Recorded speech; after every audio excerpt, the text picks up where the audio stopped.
A philosopher preached that true wealth is found in virtue alone, yet he died one of the richest men who ever lived. This is the hidden contradiction of Seneca the Younger, a name synonymous with Stoic wisdom.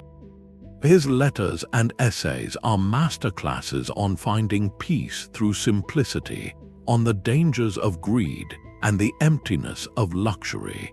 He built the very foundation of how millions today think about resilience and inner strength. So how did this moral teacher amass a fortune that rivaled an emperor's? By the end of this exploration, you will understand the complex truth behind one of history's most puzzling personal conflicts.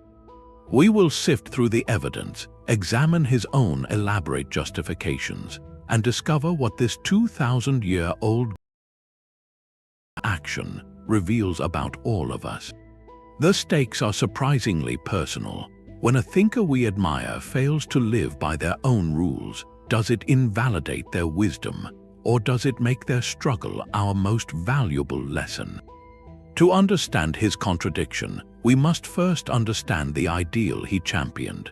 Stoicism offers a radical definition of a good life. It declares that only one thing truly matters: your moral character, your virtue. Everything else, everything outside your own reasoned choice, falls into a fascinating category the Stoics called preferred indifference. Think of the term itself, indifferent.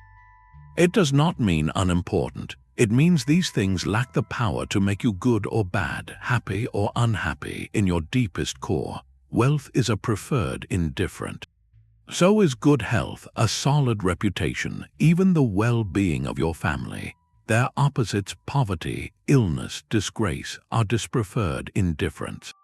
You are naturally drawn to the preferred ones and wish to avoid the others.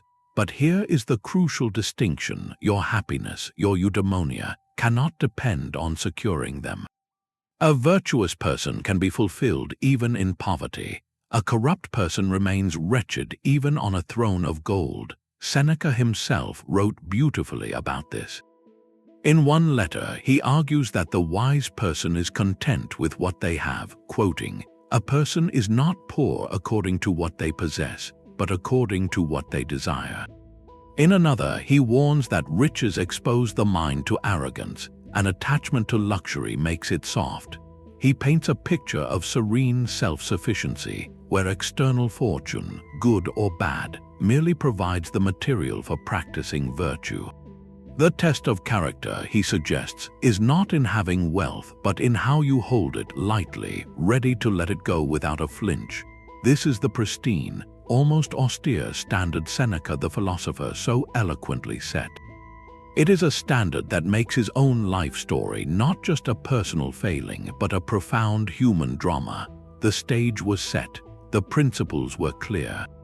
Now the man would step into the spotlight. Yet the man who wrote those words did not live in a simple hut. He lived in a palace of influence, and his wealth was legendary. Seneca's journey to fortune began with a sharp mind and a noble birth. Born into a wealthy equestrian family in Roman Spain, he rose quickly, becoming a senator in Rome, a position of immense prestige but also peril. His early talent for rhetoric and philosophy caught the wrong kind of attention, and he was exiled to Corsica by the Emperor Claudius, a punishment that lasted 8 long years. This was not a quiet retirement. It was a harsh removal from the center of power, a dispreferred indifferent of the highest order. Then his fate reversed spectacularly. He was recalled to Rome by Agrippina, the emperor's new wife, with a singular mission to tutor her young son, the future emperor Nero. This appointment was the key that unlocked everything. As Nero's tutor and later his chief political advisor during the early years of his reign, Seneca was positioned at the absolute heart of the empire. His salary and rewards were not merely generous, they were imperial. The primary source of his staggering wealth came in the form of gifts from Nero himself, a common practice for an emperor to reward his closest allies, but one that carried a heavy moral weight. Historians note these were not small tokens, they were fortunes handed over in land, cash, and property. Beyond imperial favor, Seneca was a shrewd businessman. He managed vast agricultural estates across Italy and even in Egypt, which generated enormous income. He also engaged in large-scale money lending across the Roman provinces, a practice he defended in his writing, but which drew criticism from contemporaries who saw a conflict with his philosophical disdain for greed. So how rich was he? We have to think in Roman terms. His personal fortune was estimated to be in the range of 300 million sesterces. To grasp that scale, consider that a common Roman soldier earned about 900 sesterces a year. A senator needed a minimum fortune of 1 million just to hold office. Seneca's wealth was hundreds of times that threshold. In today's terms, scholars suggest it could equate to several $billion, making him arguably the richest man in the entire Roman world. This is the undeniable fact that sits so uncomfortably beside his philosophical texts. The teacher of simplicity owned country villas with heated floors and elaborate gardens. The critic of luxury controlled a financial empire.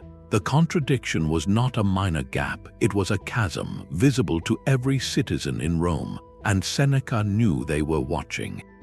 Rome itself became the jury of his character. While Seneca penned letters on the simple life, his daily reality unfolded within marble walls. His primary residence on the Quirinal Hill was not just a home, it was a statement, a sprawling complex with expansive gardens, heated baths, and art collections that drew visitors from across the empire. He owned multiple country villas, retreats where he could theoretically practice his philosophy of retreat from public life, yet each was a masterpiece of luxury. The most famous was his seaside estate near Naples, a place of such beauty and comfort that it became legendary in its own time. 500 identical citrus wood tables with ivory legs were said to grace his banquet halls, a detail so specific and extravagant it was recorded by later historians as proof of his excess. This visible opulence did not go unnoticed.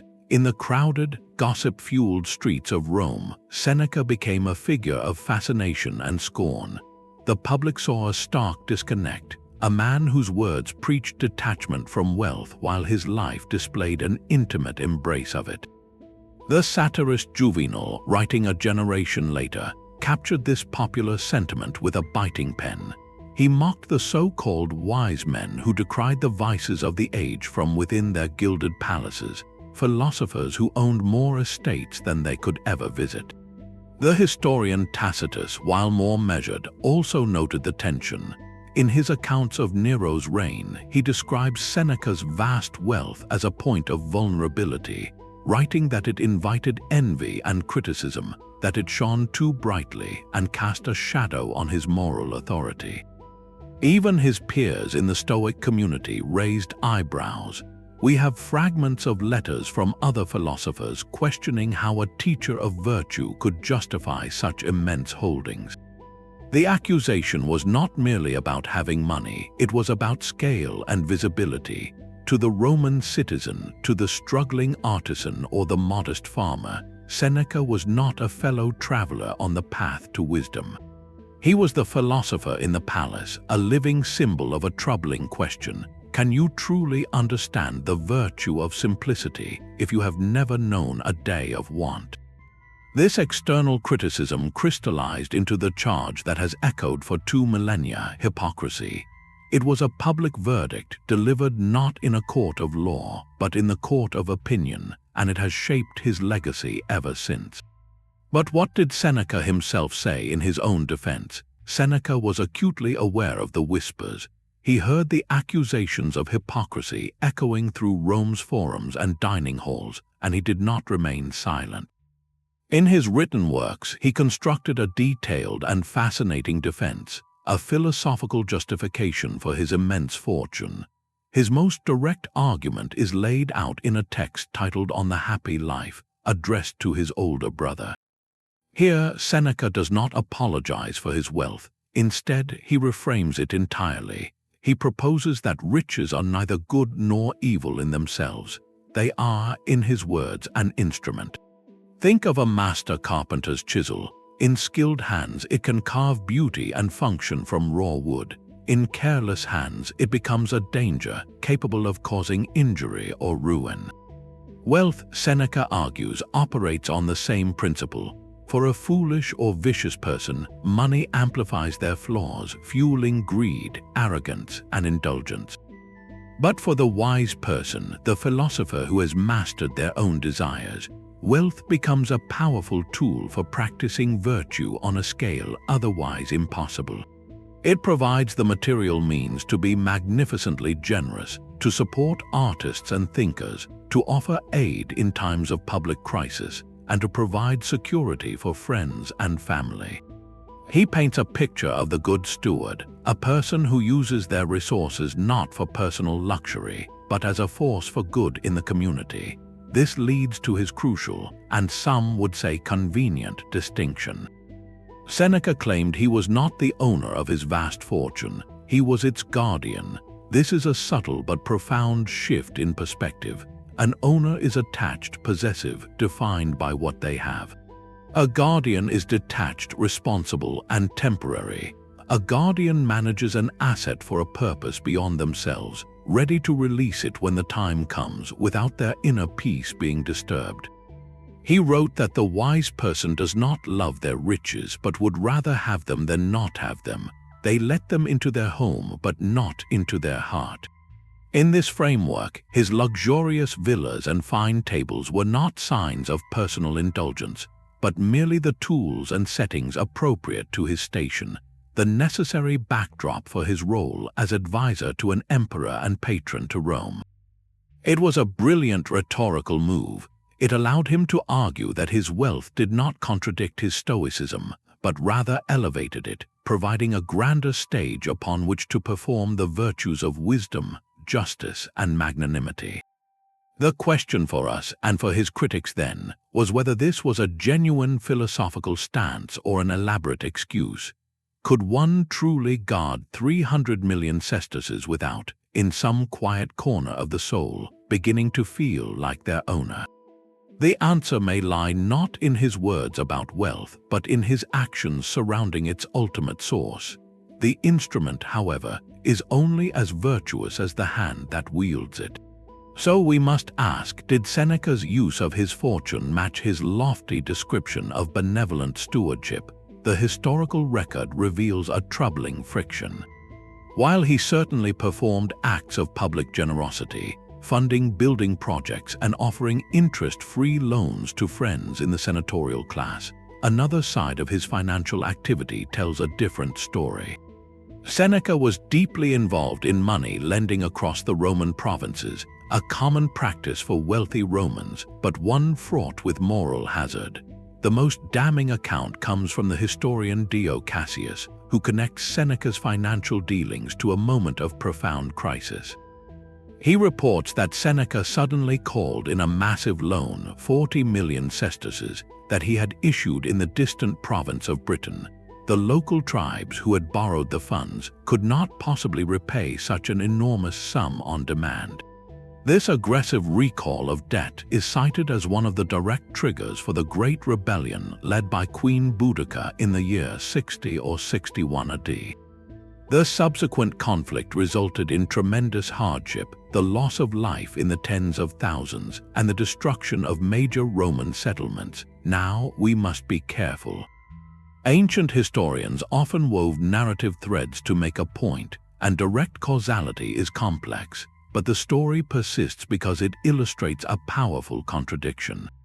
This was not the act of a detached guardian using wealth as a tool for good. This was the act of a financier protecting his assets, a decision made in the counting house that had catastrophic, real-world consequences far from the peaceful gardens of his Neapolitan villa. It exposes the inherent tension in his instrumental defense. Managing an empire-scale fortune requires decisions focused on preservation and growth, on interest rates and collateral, on risk and recall. These are the mechanics of ownership, not the detached oversight of a guardian.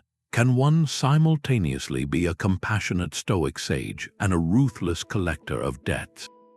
The philosophy of wealth as a tool begins to strain under the weight of its own administration.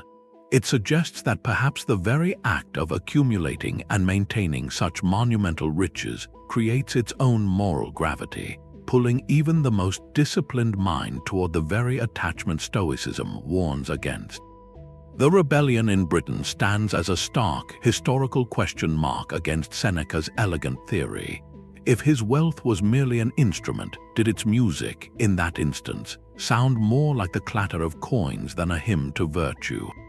This practical failure points us toward the deeper, more personal prison his fortune may have built. The most revealing evidence comes not from his critics but from his own private hand. Years after advising Nero, Seneca retreated from public life and began writing letters to his friend Lucilius, a provincial official. These moral letters are not public defenses or polished treatises. They are the raw, introspective notes of a man in dialogue with himself, using his friend as a mirror. And here, the polished image of the detached sage cracks open to show a far more relatable human being. In these pages, Seneca confesses. He admits to a lingering fondness for the very luxuries his philosophy warns against. He writes of his enjoyment of fine Hymeton marble tables and brightly bound books, not as tools but as simple pleasures. He describes the comfort of a warmed bath, acknowledging how his body has grown accustomed to such ease. There is no grand justification here, only quiet, honest acknowledgement. He frames the philosophical life not as a state of achieved perfection, but as a daily, grinding battle. One powerful passage finds him scrutinizing his own day each evening, a practice of moral accounting. He asks himself, what bad habit have you cured today? What fault have you resisted? In what part are you better? His answer is often humble, noting small victories and ongoing failures. He compares the process to a patient in a sick room who must follow a strict regimen to recover their health. The illness, in his metaphor, is the soul's corruption by desire and false judgment. This is a staggering admission from one of history's most famous Stoics. It reveals that the contradiction between his wealth and his words was not a simple case of public hypocrisy. It was a lived, internal war. The man in the palace was not a fraud laughing at his own advice. He was a soldier on a battlefield within his own mind, fighting against the attachments his environment constantly nurtured. His philosophy was not a mask he wore. It was the medicine he was desperately trying to administer to himself, often feeling its effects were incomplete. This transforms our understanding entirely. We are no longer looking at a statue of a hypocrite, but at a portrait of profound struggle. It raises a more difficult question than whether he was a liar. If the wisest of men, with all his knowledge and intention, could not fully live the ideals he so beautifully articulated, what does that say about the ideals themselves? Are they an impossible standard, or is the struggle itself the entire point? His wealth bought more than marble and citrus wood tables. It purchased a seat at the very table of power. This leads us to perhaps Seneca's most compelling and most tragic defense, one he never stated outright but lived every day. He was not merely a wealthy man, he was an advisor to an emperor, and he believed his position was a moral necessity. To understand this, we must look at the early years of Nero's reign, a period later historians would nostalgically call the quinquennium Neronis, the 5-year span of good rule. After the chaotic and paranoid reign of Claudius, Nero's ascension, under the guidance of Seneca and the Praetorian prefect Burrus, was surprisingly moderate. Taxes were lowered, corruption was checked, and the Senate was treated with a newfound respect. For a brief, shining moment, it seemed philosophy might actually steer an empire. Seneca was the architect of this hopeful period. He drafted Nero's speeches which promised clemency and justice. He helped design policies aimed at fairness and administrative reform. In this light, his vast fortune and palatial lifestyle take on a different hue. They were not just personal indulgences, they were the required uniform of his office. In the rigid hierarchy of Rome, influence was currency, and status was the only language power understood. To advise an emperor, you had to stand as his equal in prestige, not as a supplicant in a threadbare cloak. Seneca's villa was not just a home, it was an embassy for Stoic ideas. His wealth was the armor that allowed him to enter the arena of power without being immediately dismissed as an irrelevant dreamer. He practiced a form of political stoicism, using his position inside the palace walls to act as a buffer, a moderating voice against the young emperor's volatile and increasingly cruel instincts. Every gift he accepted from Nero, every estate he managed, could be framed as the price of admission for this crucial work. He was, in his own view, a doctor attending to a very sick patient, the Roman state itself, and he needed to be in the sick room to have any hope of a cure. The luxury was the cost of the bedside vigil. This argument transforms his contradiction from a personal moral failing into a grand, pragmatic gamble. He was betting that the good he could do from within the center of corruption outweighed the moral compromise of living there. It was a wager that the ends, a stable and just empire, could justify the means, his own complicity in a system of immense wealth and privilege. For those 5 years, he might have believed he was winning. The gamble on influence had a brutal expiration date. That hopeful 5-year spring of good government gave way to a long, dark winter of tyranny, and Seneca's power to guide Nero evaporated like morning mist. The young emperor, always prone to excess and paranoia, began to shed his advisors like a snake sheds its skin. The death of the Praetorian prefect Burrus, Seneca's crucial ally in moderating Nero's impulses, was a turning point. With that stabilizing force gone, the emperor's worst instincts found new, dangerous voices to encourage them.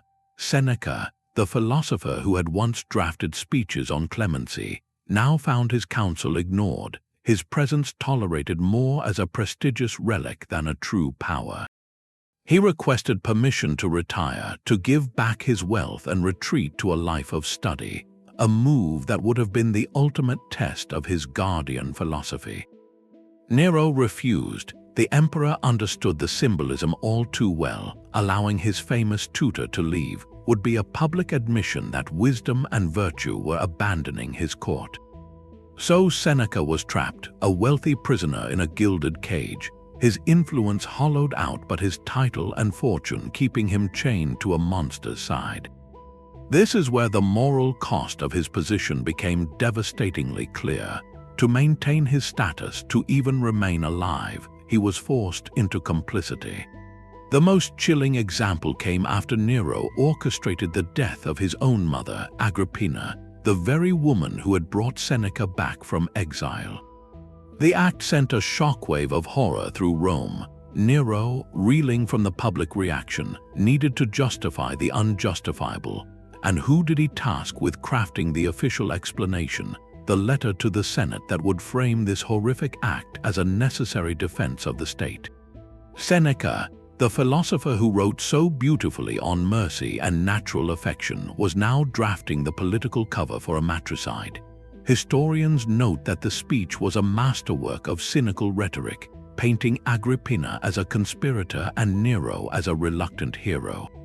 Whether Seneca believed a word of it is irrelevant. His pen provided the sanitized story. This was not using wealth as a tool for good. This was using wisdom as a tool for evil. It was the ultimate violation of Stoic virtue, trading integrity for survival. His fortune and position, once defended as a platform for influence, now served only to implicate him deeper. They were the chains that kept him at the table, forcing him to lend his immense credibility to acts that betrayed everything he taught. The system he claimed to oversee from within had now fully consumed him. The guardian had become a hostage.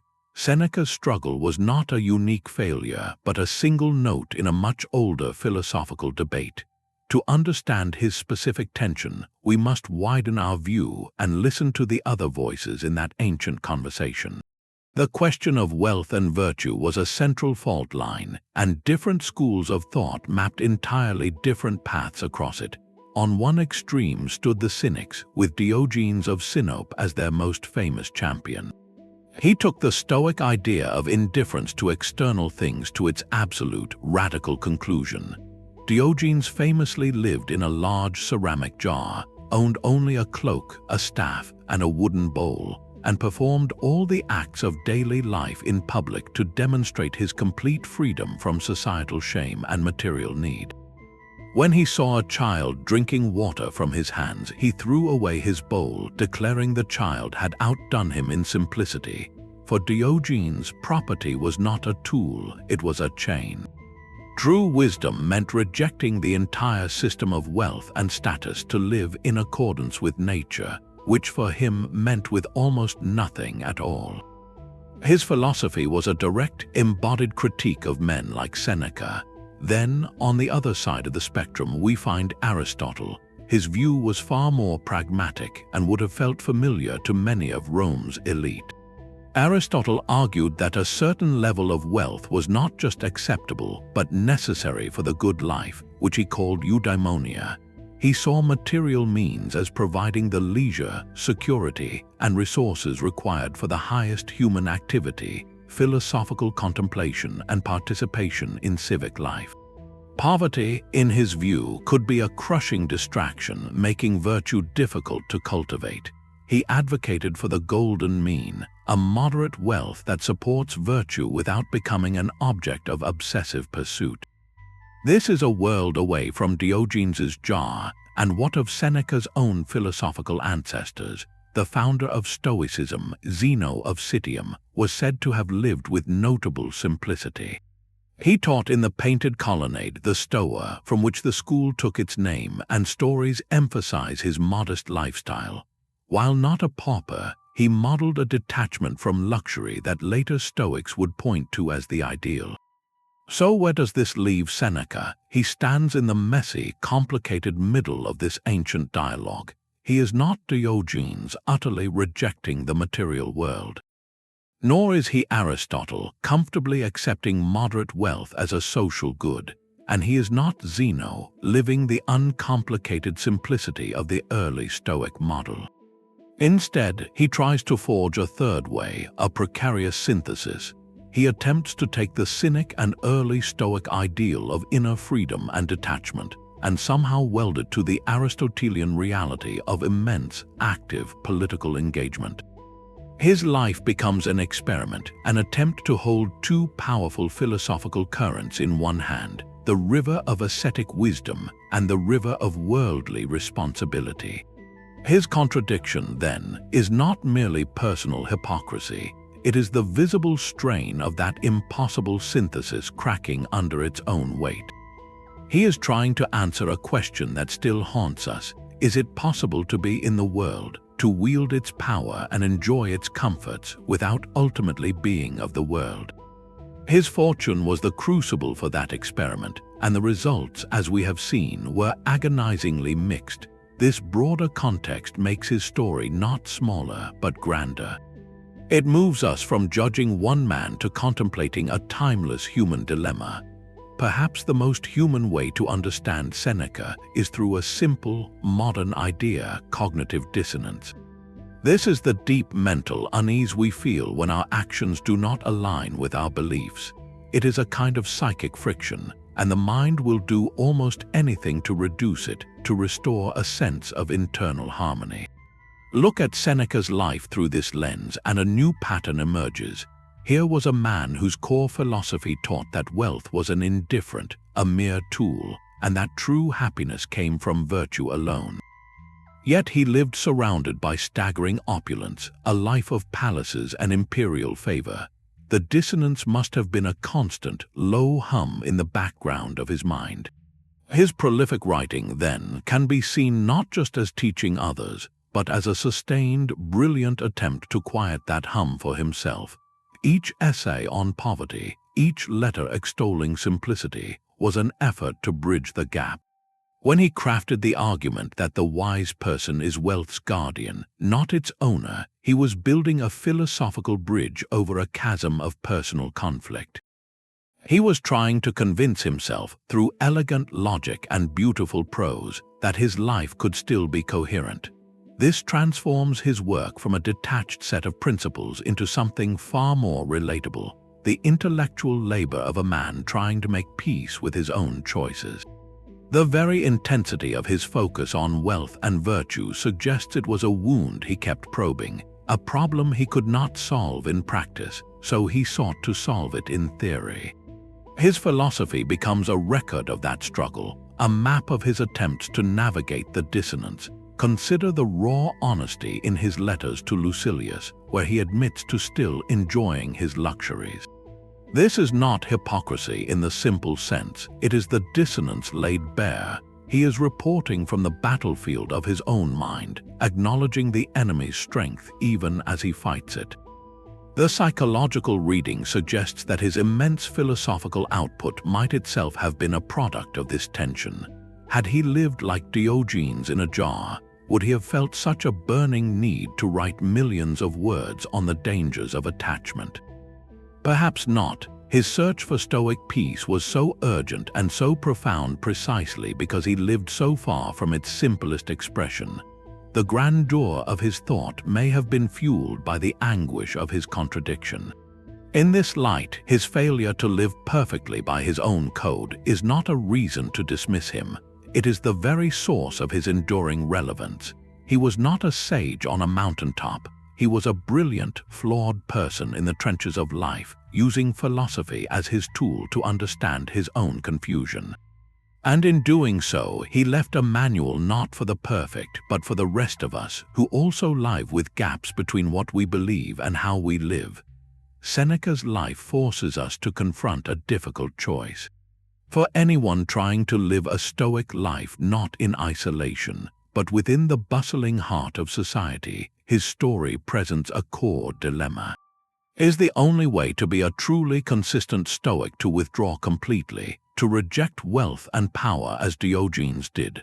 Or is there a valid, perhaps even necessary, way for philosophy to engage with the world, to get its hands dirty in the messy work of governance and community?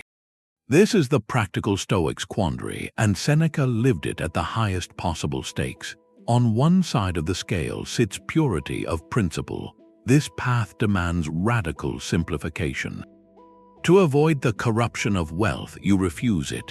To avoid the compromises of power, you step away from it. Your inner citadel remains unassailable because you have removed it from the battlefield entirely.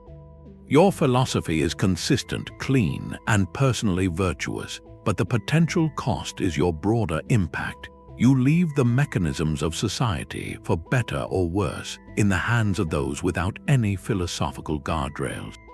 The other side of the scale holds potential for real-world influence. This path accepts the inherent risk of engagement. You step into the arena, you acquire the resources and status that grant you a voice at the table, and you try to steer the great ship of state toward justice, moderation, and wisdom. You accept that you will get splashed by the dirty water. You may even have to hold your nose at times. The potential reward is a tangible good, a safer, more merciful world for countless others.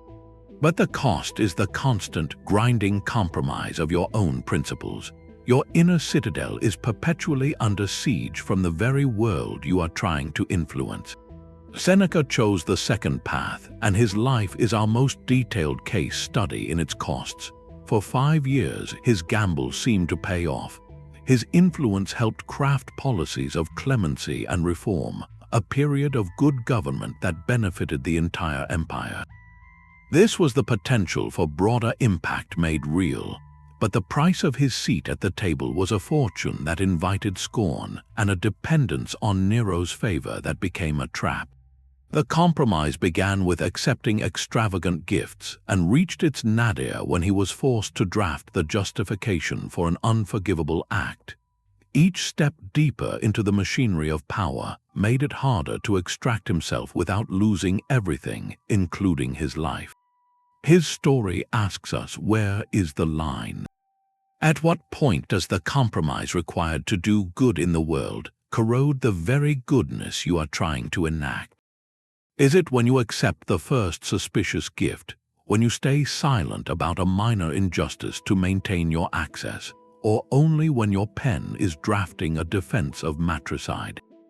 Seneca's experience suggests that for the practical Stoic, the line is not a bright, clear barrier, but a slow, creeping fog. You enter it with noble intentions, and one day you look up and cannot see the principles you started with. This does not mean engagement is always wrong. It means it is always dangerous. The Stoic who engages must be a vigilant gardener, constantly weeding their own soul, aware that the soil of power and wealth is fertile ground for rationalization. They must be willing, as Seneca eventually tried and failed to do, to walk away the moment the cost to their integrity outweighs the good they can do. His ultimate failure was not in trying, but in staying too long after the balance had tipped. His life leaves us with no easy answer, only a clearer view of the terrible weight of the choice itself. The final act of Seneca's entanglement with power offers a single, stark scene that captures his entire dilemma. After years of watching Nero descend into tyranny, after the death of his ally Burrus and his own forced complicity, Seneca made one last desperate play.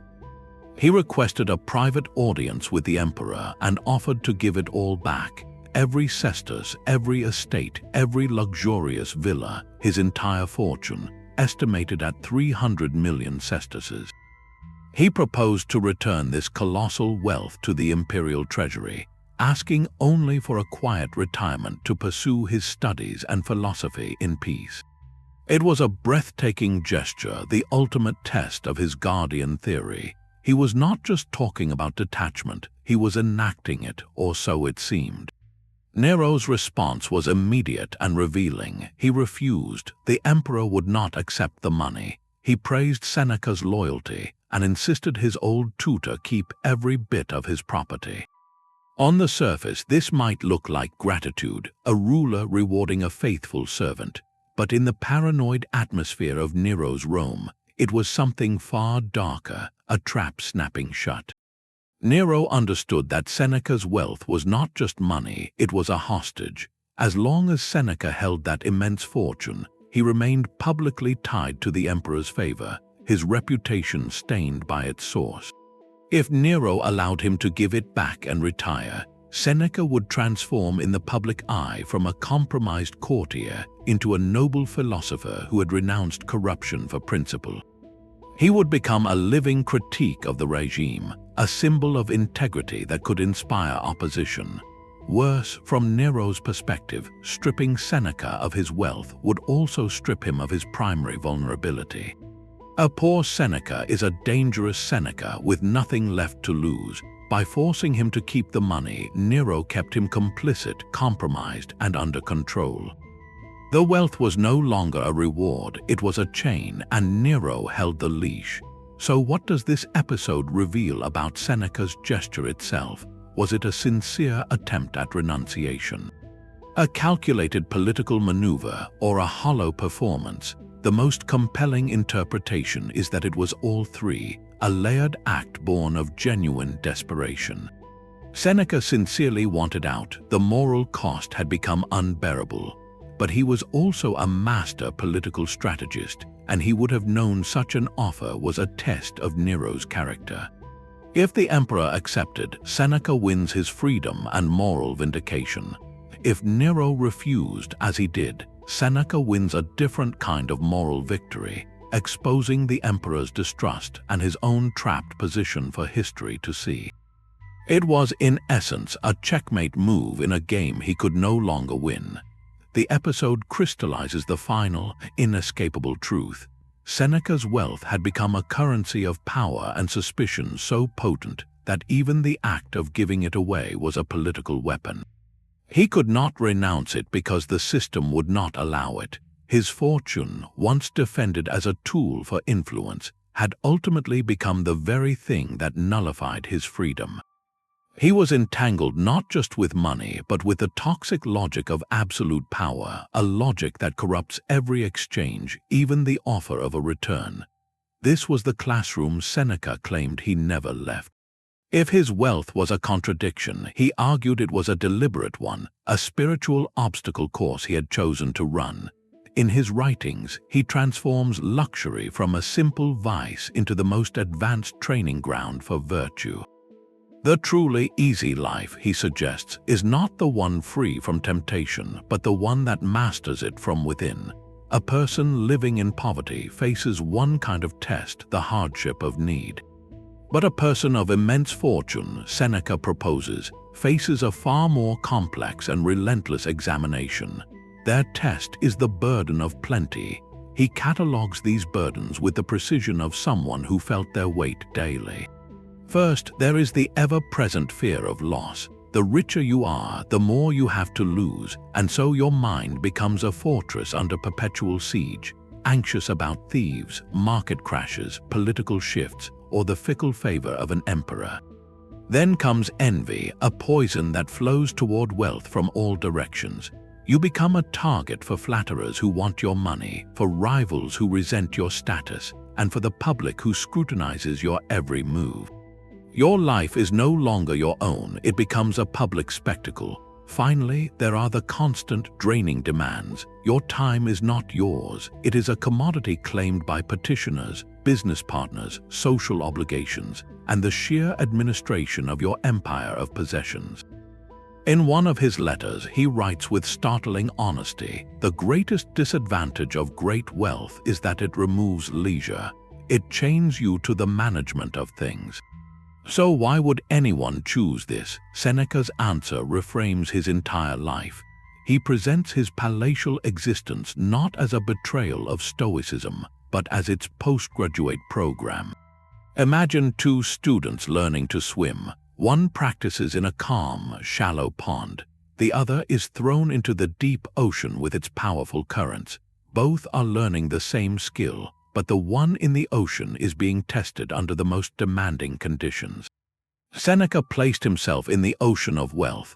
His daily life, surrounded by marble and servants and political intrigue, was his turbulent water. Every refusal of a petty indulgence, every moment of not being corrupted by flattery, every decision to lend money without letting it define him, was a stroke practiced against a strong current. His philosophy was not an excuse for his riches, it was the lifeline he clung to in order to navigate them. He wrote, "It is not the person who has too little who is poor, but the one who desires more." His entire life became a laboratory to prove that statement. Could he sit atop a mountain of gold and still genuinely desire no more of it? Could he lose it all tomorrow and meet that loss with equanimity? These were the ultimate questions, and his fortune was the experiment. This transforms the narrative from hypocrisy to a terrifyingly ambitious spiritual project. He was not failing to live like a Stoic, he was attempting to live as the ultimate Stoic, one who could hold fire without being burned. The classroom was his villa, the curriculum was his daily interaction with excess, and the final exam would be the moment he faced its loss. The classroom's final exam came with a knock at the door. In the year 65, Seneca's long, precarious dance with power ended. Accused of involvement in a failed conspiracy to assassinate Nero, he was ordered to take his own life. The accounts of his final hours, written by the historian Tacitus, are crafted with a philosopher's end in mind. Seneca met the sentence with stoic calm, comforting his grieving friends and arguing against excessive displays of emotion.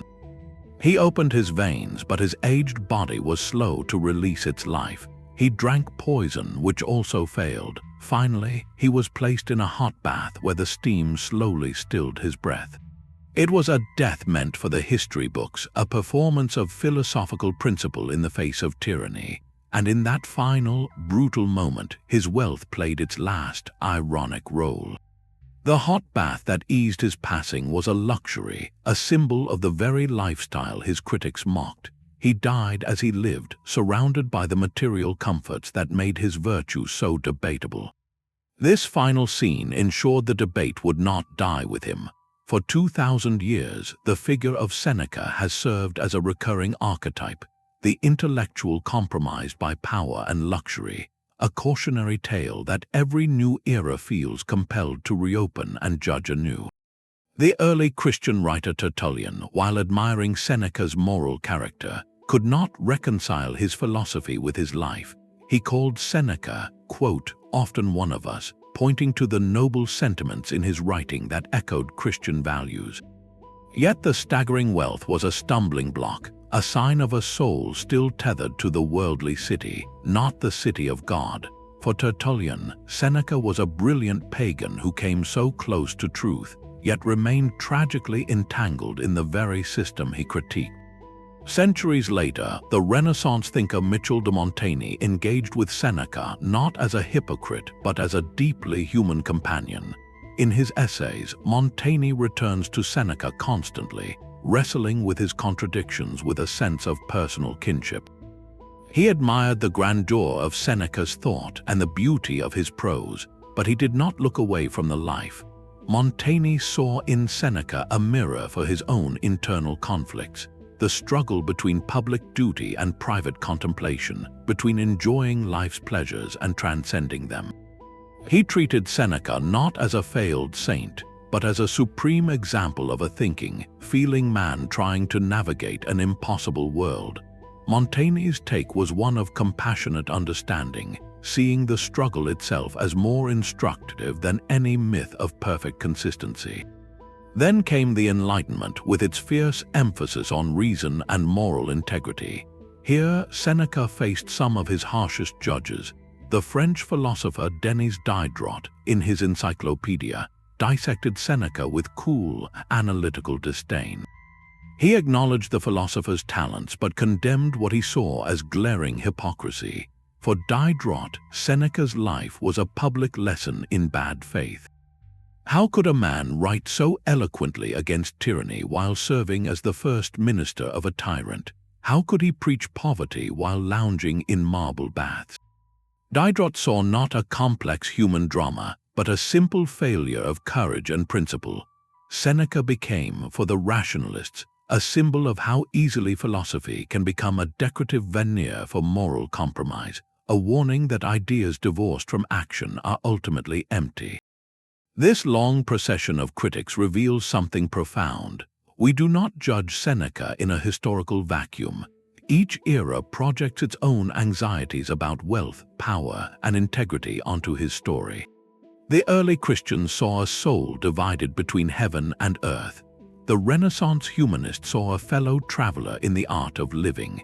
The Enlightenment rationalist saw a betrayer of reason's call to authenticity. In every case, Seneca serves as a litmus test for the values of the time. His enduring presence in this debate proves his story touches a nerve that never heals. He embodies the timeless suspicion that those who speak most beautifully about virtue may be the ones most adept at excusing their distance from it. He is the patron saint of every idealist who has ever accepted a promotion that quietly conflicts with their values, every activist who debates whether to take funding from a questionable source to advance their cause. He is not an ancient relic, but a perpetual contemporary, his life a question we keep asking ourselves in new forms. What price are we willing to pay for influence? Where is the line between necessary compromise and fatal corruption? The fact that we are still turning his life over in our hands 2 millennia later suggests we still do not have a satisfying answer. Perhaps we are asking the wrong question of his legacy. A modern, more sympathetic reading of Seneca suggests we should separate the work from the life, the philosophy from the philosopher. This perspective argues that the profound value of his ideas stands on its own, independent of his personal contradictions. His letters and essays offer a masterful guide to navigating the human psyche, a toolkit for managing anger, soothing anxiety, and confronting our own mortality with clarity. These are universal struggles, and his insights into them remain piercingly relevant. He writes of anger as a temporary madness, a fire we must refuse to feed. He describes anxiety as a product of living in the future, urging us to anchor ourselves in the present moment. His meditations on the shortness of life are not morbid, but an urgent call to stop wasting our most precious resource, time. The power of these observations does not diminish because their authors struggled to live them perfectly. In fact, one could argue that his struggle is what gave his writing such raw, empathetic force. He was not describing a theoretical state of sage-like perfection. He was reporting from the trenches of a very human war with desire, fear, and pride. When he writes about the burden of wealth or the fear of loss, he writes with the authenticity of someone who felt that weight on his own shoulders. This separation invites us to judge the medicine by its efficacy, not by the doctor's own health. We do not discard a brilliant medical textbook because its author was a smoker. We do not dismiss a groundbreaking theory of physics because the scientist who discovered it was a difficult person in their private life. The knowledge itself has a standalone utility. In the same way, Seneca's philosophical system offers a practical framework for building resilience and finding peace, a framework that has helped countless people for 2,000 years. To reject it solely because its architect was flawed is to deprive ourselves of a powerful resource. This view accepts Seneca as a complex, fully human figure, a genius who gave the world a map for a better life while frequently losing his own way.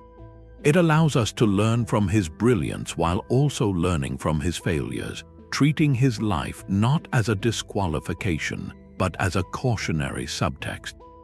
The contradiction then becomes not a reason to dismiss his work, but a deeper layer of its meaning, a reminder that wisdom is not a destination where one arrives, but a path one walks, often stumbling. This idea leads us to a provocative lens through which to view his entire life, the concept of a double truth. In the treacherous air of Nero's court, a single, unwavering truth could be a death sentence. So we must ask, did Seneca consciously cultivate two separate personas, one for his philosophy and another for his politics? The evidence suggests he may have operated with two distinct moral codes, not out of mere hypocrisy, but as a complex survival strategy. The first code was his pure, aspirational Stoic truth. This is the voice we hear in his private letters to Lucilius and in his philosophical essays. Here he speaks as a seeker, wrestling with universal human failings, preaching radical inner freedom, and setting a standard of virtue that is almost superhuman in its idealism. This was his private truth, a sanctuary of principle he maintained in his study, away from the demands of the palace. The second code was his pragmatic, operational truth for public life. This was the language of the imperial advisor, the political survivor.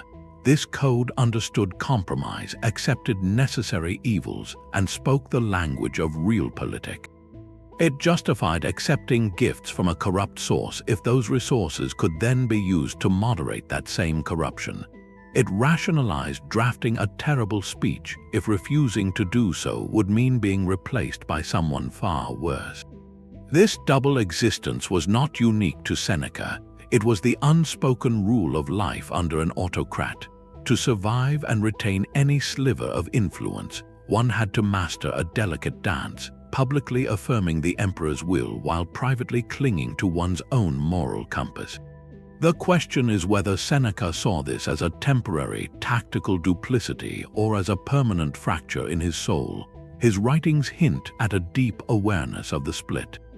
In one letter, he famously distinguishes between the roles we play in life.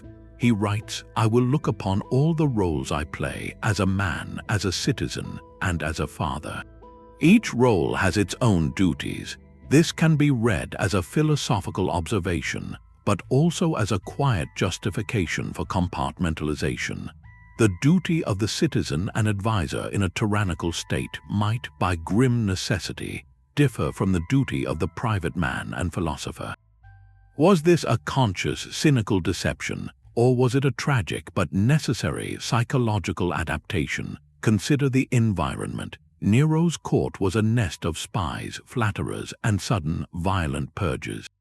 To speak the full, blunt Stoic truth in that setting, to condemn the emperor's excesses to his face, would have been an act of suicide, and more importantly, from Seneca's engaged Stoic perspective, it would have been a final, irrevocable withdrawal of any moderating influence. His double truth may have been the price of staying in the game. He likely believed that maintaining his inner, philosophical truth in writing was the anchor that kept his public compromises from consuming him entirely. The private letters were the record of his real self, the self he hoped to preserve intact beneath the political armor. In this light, his life becomes a case study in the moral cost of engagement with power. The double truth was not a comfortable lie, but a heavy burden, a form of spiritual debt he incurred every day, hoping that the good he could do would one day repay it. The tragedy is that the debt only grew, and the two truths began to bleed into one another, until the man who wrote so movingly about freedom became the prisoner of his own necessary fictions. His writing desk was his confessional and his courtroom. For Seneca, the act of putting pen to papyrus was far more than a scholarly exercise. It was a vital, daily psychological ritual. The sheer volume of his output is staggering, millions of words composed amidst the crush of political duties and social obligations. But to read his letters to Lucilius or his essays like On the Happy Life as simple instruction manuals is to miss their deeper, more personal function. They were, in essence, a form of high-stakes self-therapy. Each carefully constructed argument about wealth, each parable about facing loss with equanimity, each exhortation to live simply, was a message he was urgently sending to himself. He was building a philosophical fortress in ink, brick by brick, to protect his own mind from the corrupting influences of the palace he inhabited. The writing served as a constant rehearsal of ideals, a way to keep the pure, aspirational version of his Stoic self alive and vocal, even as the practical, political version of himself navigated a world of moral grays. We can hear this therapeutic need in the very rhythm of his prose. He often writes in the second person, addressing Lucilius, but the questions he poses and the faults he diagnoses feel intimately personal. When he warns against the soul becoming soft through luxury, he is scrutinizing his own refined habits. When he extols the peace of a mind free from desire, he is describing a state he is striving to feel, not one he claims to have permanently achieved. The writing becomes a mirror he holds up daily, not to admire his reflection but to check for cracks. This transforms his contradiction from a silent hypocrisy into a documented, vocal struggle. The literary record is the evidence of a man in dialogue with his own conscience, using philosophy as the language of that dialogue. It reveals a deep, genuine commitment to Stoic principles, not as abstract theory, but as a lifeline he was clutching. Yet, within the same sentences, we can also detect a relentless engine of self-justification. The elaborate defenses of wealth as a tool, the nuanced distinctions between owner and guardian, the framing of luxury as a spiritual training ground, these are not just lessons for a distant friend in the provinces. They are legal briefs drafted for the court of his own mind. He is prosecuting his own doubts and defending his life choices over and over, searching for a verdict of not guilty. The prose is so persuasive, so beautifully reasoned, precisely because he needed to persuade the most important juror, himself. In this light, his prolific output is the sound of a brilliant intellect trying to outrun its own cognitive dissonance. He wrote to close the gap between his life and his beliefs, or at least to build a bridge of words strong enough to bear the weight of the difference. The tragedy and the brilliance are intertwined. The very works that expose his conflict are also the masterpieces that have guided millions. His writing was both the symptom of his disease and the medicine he hoped would cure it.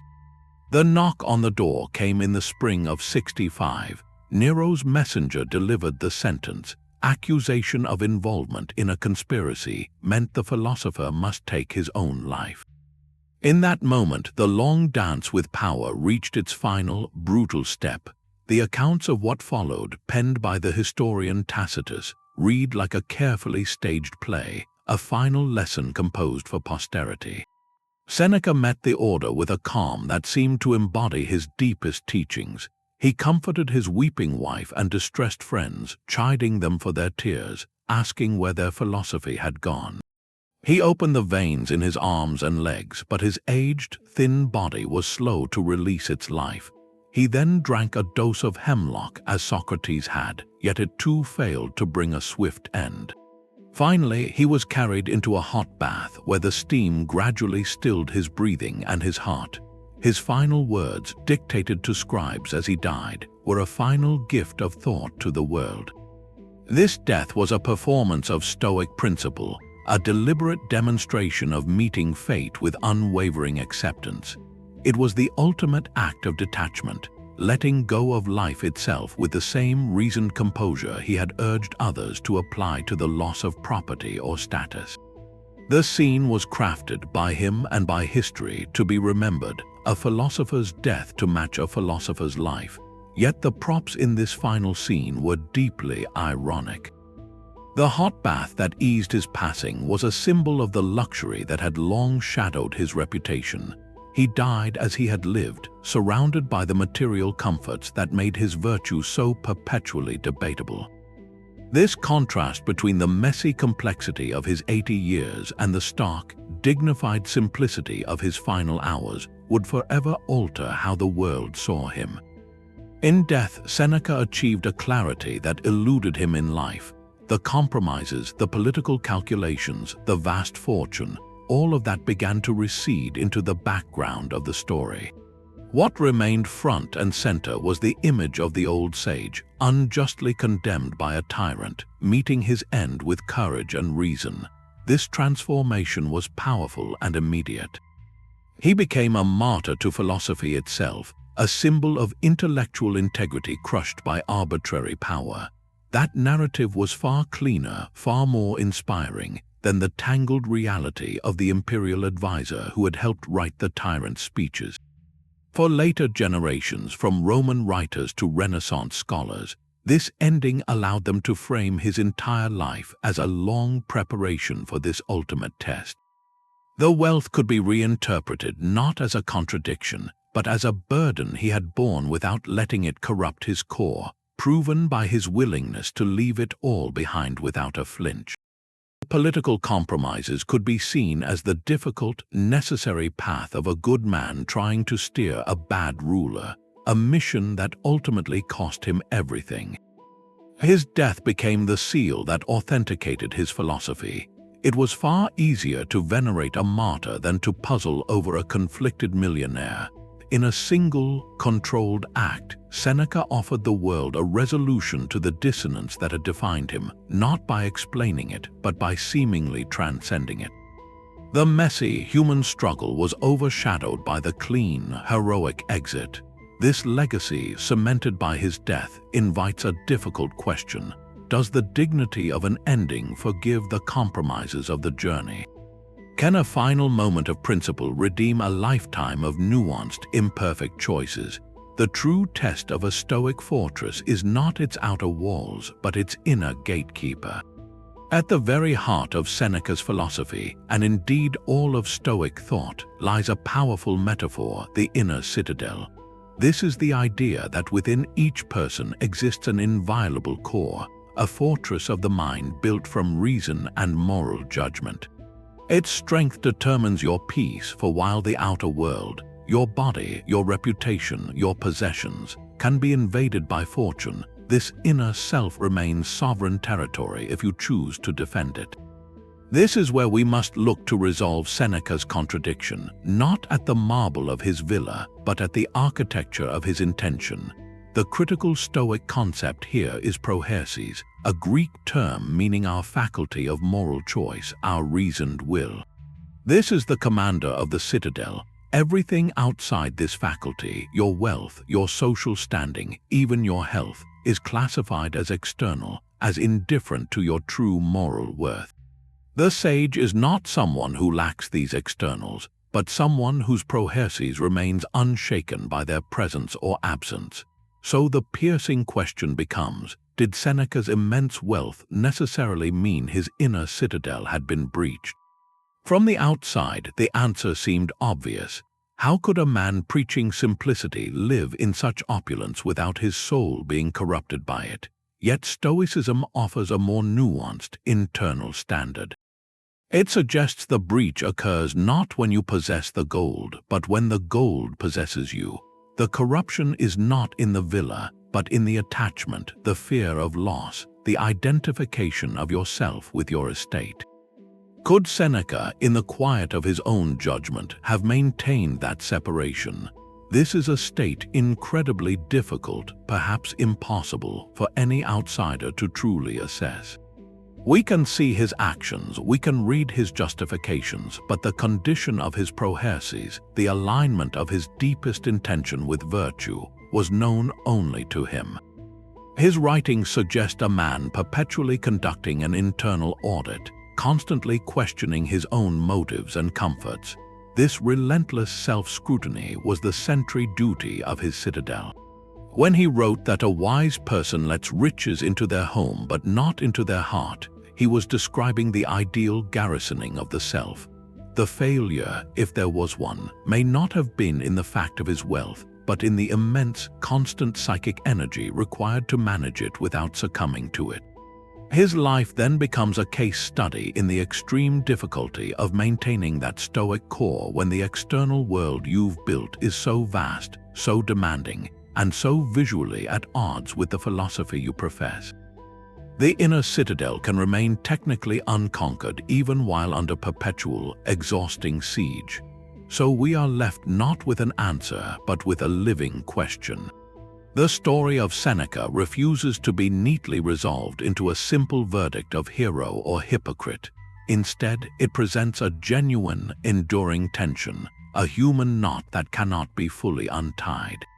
On one side stands the pristine Stoic ideal, a call to find wealth within the soul and to hold all external things with a light, detached hand. On the other side stands the undeniable reality of 300 million sesterces, of marble baths and imperial favor, a life lived at the very summit of material fortune. Between these poles, we have watched Seneca build layer upon layer of justification. He argued his wealth was merely an instrument for practicing greater virtue. He framed it as the necessary price for a seat at the table of power, a way to steer an empire toward justice. He even presented luxury itself as the most advanced spiritual classroom, a burdensome training ground for the soul. Yet through his private letters, we also witnessed the raw, unedited evidence of an inner struggle, a mind conducting a nightly audit of its own compromises. This is not a case of a cynical fraud laughing behind a mask of philosophy.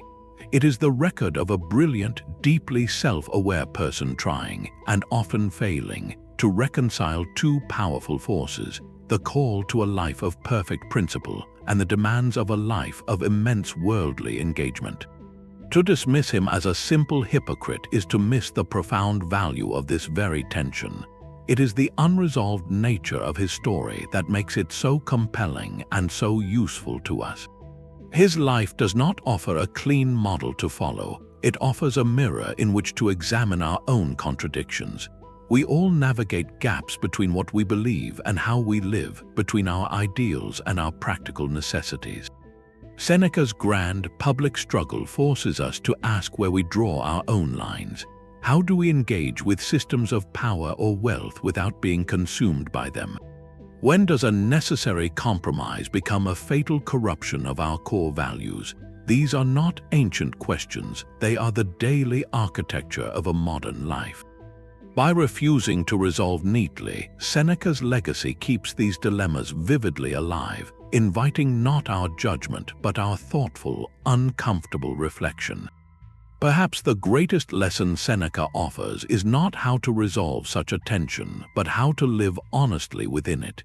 His hidden contradictions do not diminish his stature, they complete his portrait as a profoundly human thinker. He becomes more relatable, not less, because his struggle mirrors our own.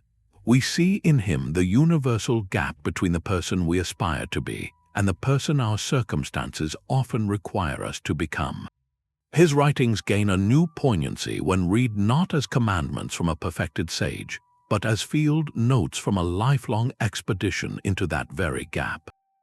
The letters on simplicity are more urgent, the meditations on loss more tender, because we know they were penned by a man who felt the pull of luxury and the sting of fear. This transforms his work from a distant ideal into a companion for our own imperfect journeys. The ultimate takeaway is not to condemn Seneca for failing to live his philosophy flawlessly, but to recognize in his life the perennial human challenge of aligning belief with action. His story invites a compassionate self-awareness. It asks us to examine our own quiet compromises, the small ways we rationalize our choices, the gentle distances we allow to grow between our principles and our daily practice. We all navigate our own versions of preferred indifference, whether it is career ambition, social approval, or material comfort. Seneca's grand, public struggle holds up a mirror to our private ones. The goal shifts from achieving a mythical state of perfect consistency to engaging in the honest, ongoing work of closing the gap, inch by inch, day by day. His legacy, therefore, is an invitation. Engage with his brilliant, troubled works. Read his letters on anger and anxiety, his essays on time and tranquility. Let his insights fortify your mind, but as you do, hold his life in your other hand. Contemplate the distance between his words and his world, and then gently turn that lens on your own. How do your beliefs shape your actions? Where do you make peace with necessary compromises? And where might you be risking a slow corrosion of your core values? Seneca does not give us answers. He gives us the courage to ask better questions of ourselves. In the end, his most valuable teaching may be that the examined life is not one free from contradiction, but one brave enough to face its own hidden depths with clear eyes and an unwavering desire to grow.